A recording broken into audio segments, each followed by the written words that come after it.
起来看花莲市立大汉技术学院传出讲有部分的科系要停招，到一万各学生是拢真烦恼。学校是表示讲，因为少子化，学生囡仔上过少咯，所以要来调整科系，嘛依照规定通报教育部。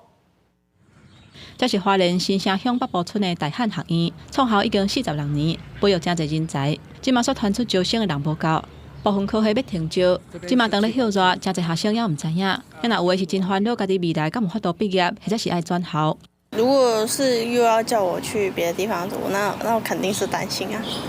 对啊，因为毕竟大家也都是在这里读得好好的。大汉学院目前有的科系是机械工程系、土木工程、甲环境资源管理系、甲硕士班、企业管理系、甲流通与行销管理硕士班、休闲游客甲观光餐饮管理系。什么科系会停招，目前还未决定。因为生源少，经营的人数上面大概只有700多位，所以我们会依照今年招生的注册状况来检讨是否停招生注册不利的科系。去年全校新生注册比率是70.79%，大学部就学稳定率是80.25%。